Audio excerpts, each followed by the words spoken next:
रानी, जय माता दी, जय राजपूताना। राजपूताना टेल्स में आपका स्वागत है।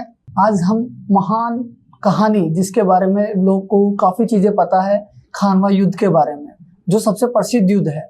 आज हमें हुकुम पंकज सिंह जी इस कहानी के बारे में काफ़ी चीज़ें बताएंगे, काफ़ी राज बताएंगे इस कहानी के बारे में, तो हम उनसे सुनते हैं। जय माता जी की, जय राजपूताना सभी को। और जैसा कि हमने लास्ट पॉडकास्ट में जो हमारा पहला वीडियो था राजपूताना टेल्स जो हमारा चैनल है, उसमें हमने चर्चा की थी राजस्थान के महान शासक मेवाड़ के राणा सांगाजी के जीवन के बारे में। और हमने उसमें अंत में यह भी निर्णय लिया था कि इसका हम एक पार्ट 2 करेंगे, जिसमें हम कोई भी एक प्रसिद्ध युद्ध जो उनके जीवन काल का हिस्सा रहा उसके बारे में हम विस्तृत में चर्चा करेंगे। और जो विषय फिर हमने सेलेक्ट किया वो है खानवा का युद्ध। खानवा का युद्ध इतिहास के पन्नों में दर्ज है और काफ़ी लोग जो इतिहास के बारे में अपनी जिज्ञासा रखते हैं उन लोगों को पता होगा कि खानवा का युद्ध कितना प्रसिद्ध युद्ध था। इस युद्ध की बात करें हम तो 16 मार्च 1527 से यह युद्ध खानवा में स्टार्ट हुआ। खानवा आगरा से 35 किलोमीटर दूर की स्थिति पे एक छोटा सा गांव स्थित है और राजस्थान के फतेहपुर सीकरी के बिल्कुल नज़दीक है। और यहाँ पे ये युद्ध राणा सांगा और मुगल शासक बाबर के बीच में शुरू हुआ था। सो ये इसका प्रारंभिक मैं कहूँगा इंट्रोडक्शन है इस खानवा युद्ध का। खानवा का युद्ध इतना प्रसिद्ध क्यों रहा है? इसके पीछे कई कारण है। एक तो यह युद्ध पानीपत के युद्ध के तुरंत बाद लड़ा गया था। पानीपत का जो पहला युद्ध है वो इब्राहिम लोदी और बाबर के बीच लड़ा गया था। इसकी भी एक स्टोरी है, छोटी सी स्टोरी है जो मैं चर्चा करना चाहूँगा, जिससे आपको समझ में आएगा कि युद्ध इतना महत्वपूर्ण क्यों है राजपूतों के इतिहास में, मुगल इतिहास के अंदर। क्या है कि महत्वाकांक्षी थे दोनों ही। राणा सांगाजी भी बहुत महत्वाकांक्षी थे। उनका ये सपना था कि जो हिंदू साम्राज्य है उसको दूर तक फैलाया जाए।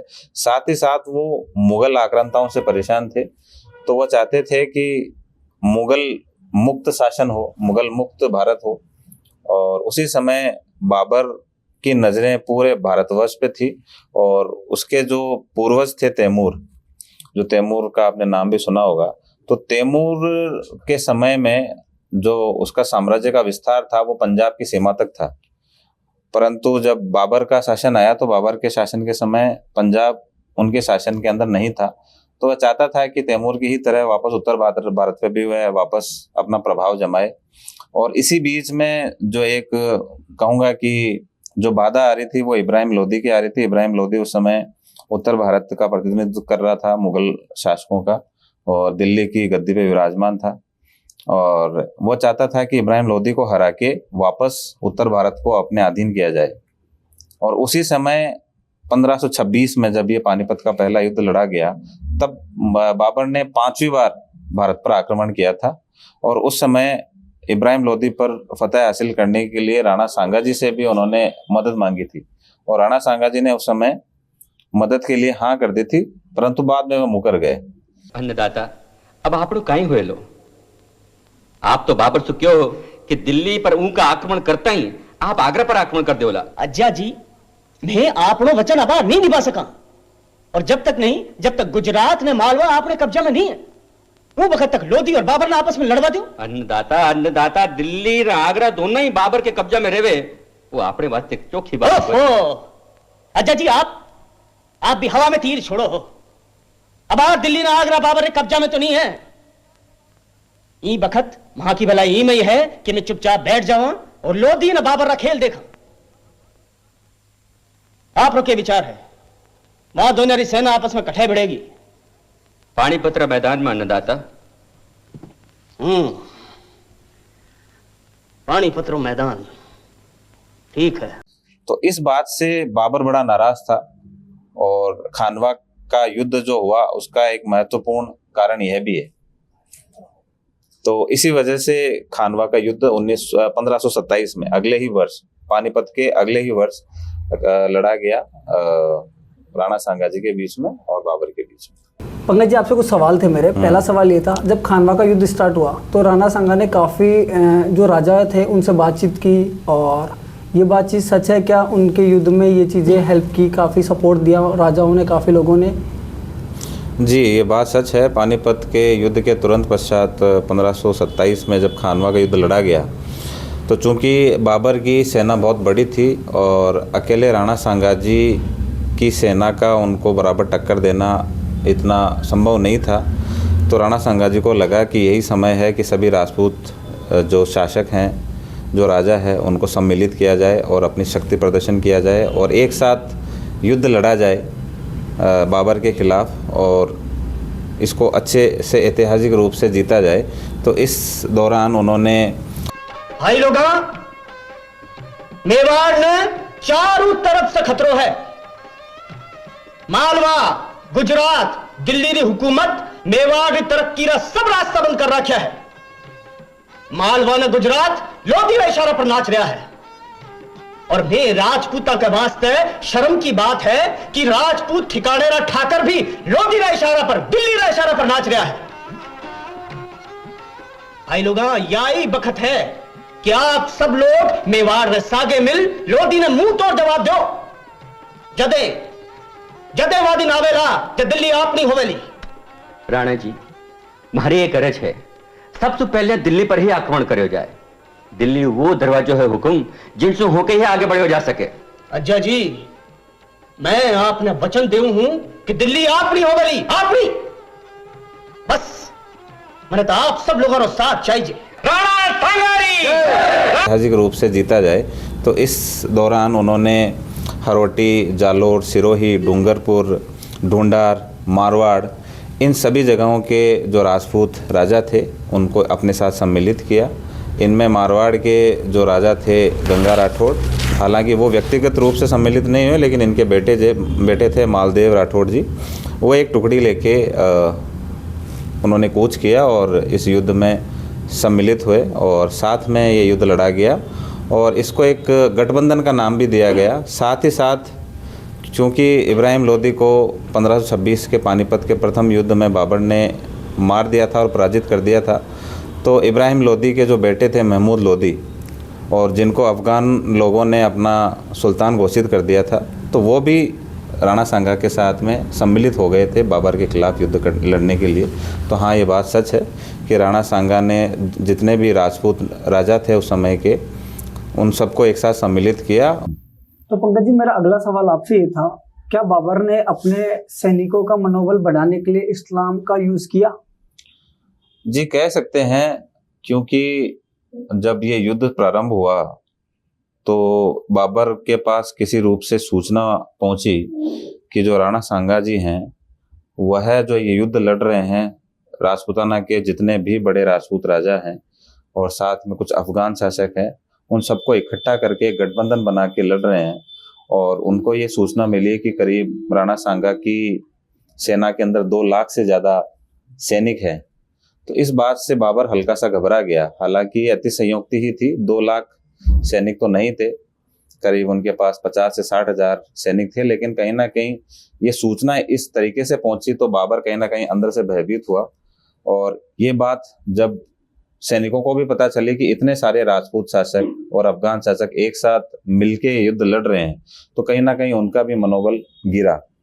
और इसी वजह से बाबर ने यह सोचा कि अगर सैनिकों का मनोबल समय पे नहीं बढ़ाया गया तो इस युद्ध में उसकी पराजय निश्चित है। और इसी वजह से कहीं ना कहीं अपने सैनिकों का मनोबल बढ़ाने के लिए उसने यह युद्ध हिंदू बनाम मुस्लिम कर दिया। और उसने इसके बाद एक से एक कड़े निर्णय लिए अपनी सेना है उनका मनोबल बढ़ाने के लिए। उनमें से एक ये था शराब का प्रतिबंध करना, और उसने सबसे पहले खुद शराब का सेवन करना बंद किया, इसको इस्लाम के साथ जोड़ा और हिंदुओं को काफिर बताया। और साथ में जितने भी बर्तन थे, जितने भी प्याले और जो भी बर्तन वो यूज करते थे, इस्तेमाल करते थे शराब का सेवन करने के लिए, उन सबको तोड़ा गया। और ये बताया गया कि यह युद्ध अब हिंदू बनाम मुस्लिम है। और इससे वाकई में एक ऊर्जा का संचार हुआ, जो बाबर की सेना थी उसमें इस ऊर्जा का संचार हुआ।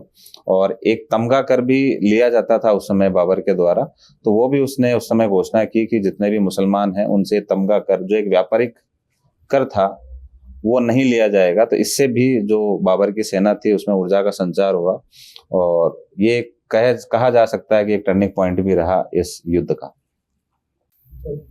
तो मेरा अगला सवाल आपसे ये था, ऐसा क्या कारण रहा कि राणा सांगा को ये युद्ध हारना पड़ा? इसके कई महत्वपूर्ण कारण थे। उनमें से एक था उस समय पे बंदूकों और तोपों का इस्तेमाल होना। बाबर की फौज के पास बारूद वाले हथियार थे। भारत में पहली बार बाहरी हमलावरों ने इन हथियारों का इस्तेमाल किया।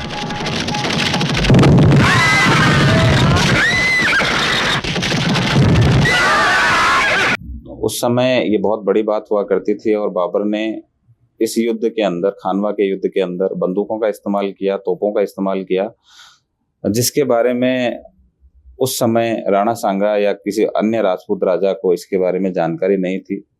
तो एक सबसे महत्वपूर्ण कारण ये भी रहा। इसके अलावा जब गोलियां चलाई गई राजपूत सैनिकों पे और राणा सांगा की सेना पे, तो हाथियों और घोड़ों के बीच में भय पैदा हो गया, और इस वजह से वह अपने ही स्वयं के लोगों को रौंदने लग गए। तो इस वजह से भी सैनिकों का काफी नुकसान हुआ, जान मान का नुकसान हुआ। इसके अलावा अगर अपन बात करें तो रायसेन के जो सिलहदी थे, उन्होंने बीच में ही राणा सांगा की सेना को छोड़कर बाबर की सेना को ज्वाइन कर लिया, और उन्होंने इस महत्वपूर्ण समय में राणा सांगा की सेना को धोखा दिया और दल बदल कर जो शक्ति प्रदर्शन था उसको और कम कर दिया और कमजोर कर दिया। तो ये भी एक बहुत बड़ा महत्वपूर्ण कारण था राणा सांगा की पराजय का खानवा के इस युद्ध में। तो दोस्तों, हमने राणा सांगा की कहानी के बारे में, उनके जीवन के बारे में और उनके युद्ध के बारे में हमने काफी बातचीतें की है। तो हुकुम, मेरा लास्ट क्वेश्चन आपसे ये था, क्या खानवा के युद्ध में राणा सांगा जी की मृत्यु हो गई थी?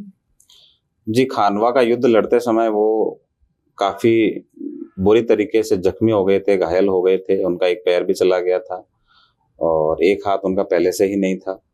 और कहते हैं कि बाबर की एक सैनिक की तरफ से गोली चलाई गई और वो गोली उनके कंधे पे लगी और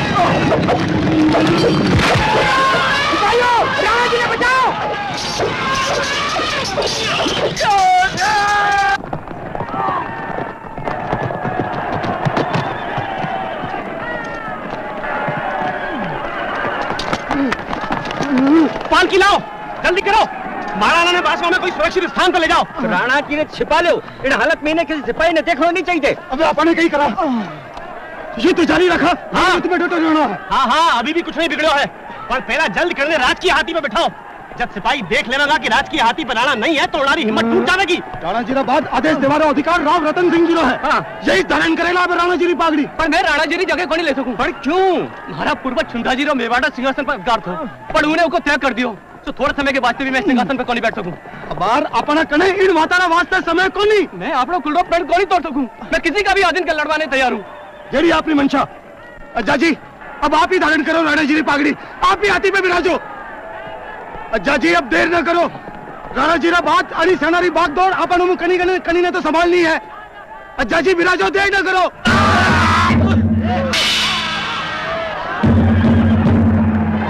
तो हम ये जानना चाह रहे हैं कि अभी हमने एक पॉडकास्ट किया राणा सांगा जी के युद्ध के बारे में, ठीक है, खानवा के युद्ध के बारे में, आपने काफी चीजें हमें बताई जी। तो हम चाहते हैं हमारे यूजर्स के लिए कि आप नई कहानी, नई चीज किसके बारे में आप बताओगे हमें? जी बिल्कुल, जो राजपूताना टेल्स हमारा चैनल है ये इसीलिए बनाया गया है कि हम हमारे राजस्थान के और भारतवर्ष के महान शासकों, वीरों और बड़े शासकों के चर्चा इस पर्टिकुलर पॉडकास्ट चैनल पे करें। और जो अगला विषय रहेगा हम यूजर से ही पूछना चाहेंगे कि कमेंट में बताएं कि किस राजा के बारे में और किस राजा के जीवन के बारे में या किस शासक के जीवन के बारे में, किस वीर के जीवन के बारे में हम अगले पॉडकास्ट में चर्चा करें। तो आप हमें बताइए कि आपका फेवरेट विषय कौन सा है, हम उसी में से एक विषय को चुन के उसके बारे में विस्तृत में अगले पॉडकास्ट में चर्चा करेंगे। सो आज के लिए इतना ही। बहुत बहुत धन्यवाद। जय माता जी की, जय राजपूताना।